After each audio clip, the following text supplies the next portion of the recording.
Mags on Media with some brand news in brief now, and the sports apparel brand Nike welcoming Tiger Woods back to the Masters Golf Tournament after a 3-year hiatus with a 1-minute commercial featuring the golfer's greatest hits, so to speak.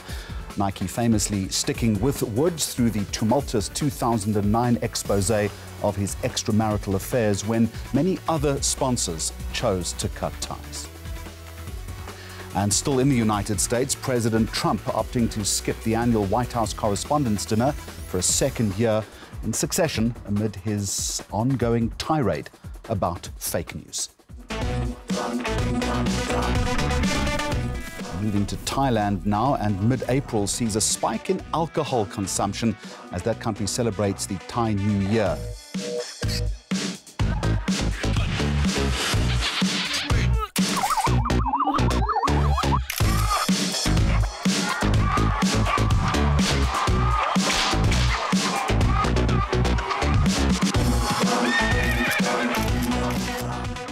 Sangsom, one of the largest alcohol beverage brands in the region, releasing a funny, somewhat bizarre public service announcement urging particularly young consumers to drink and don't dumb.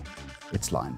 Now, with an estimated 120 million users, the financial news platform Business Insider is seen as one of the world's fastest-growing news brands.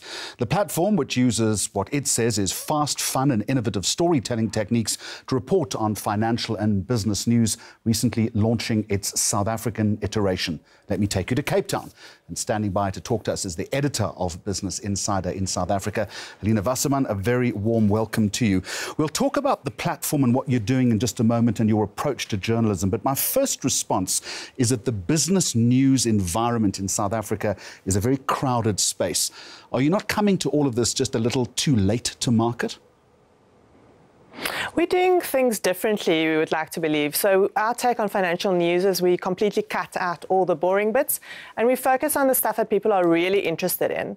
So we're not the normal financial news provider. We don't write for analysts, we don't write for hardcore investors, we write for normal South Africans who are interested in making money and getting ahead in their careers and in their lives. And you would suggest that there is a real gap in the market for that type of journalism, but I hope you're also going to tell me it's not dumbed down reporting. No, it's not dumbed down at all. I mean, we cater for a wide range of people, doctors, engineers, people who are not in financial services, for example, but who are interested in money and who are sophisticated readers and want to know more. It's often the boring bits, as you refer to, which are the most important bits, that, people have got to get to grips with the statistics, with the numbers, with the analysis around those numbers in order for this to make sense.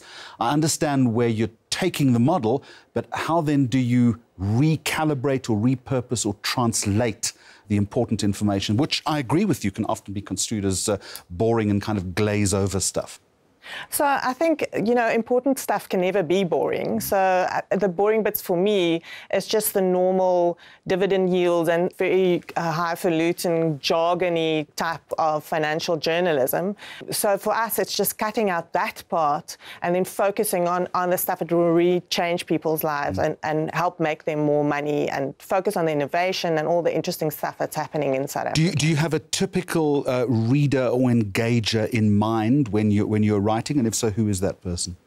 It's very interesting. If we look at the first month of operation, our initial research showed that we've got a wide range of audience. We have no overwhelming group of people, so it cuts across all age ranges, men, women. It's quite interesting. I think when we write stories, our only prerequisite is that the journalist needs to be very excited about the story he or she is writing. If they don't feel excited at all, we don't do a story. And this is reflecting in our numbers. We had massive numbers from the start.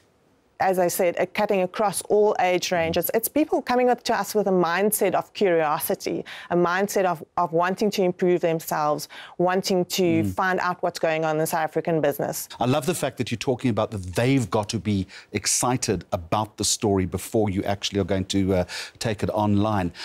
How do you determine that, though, and what type of journalist are you looking for?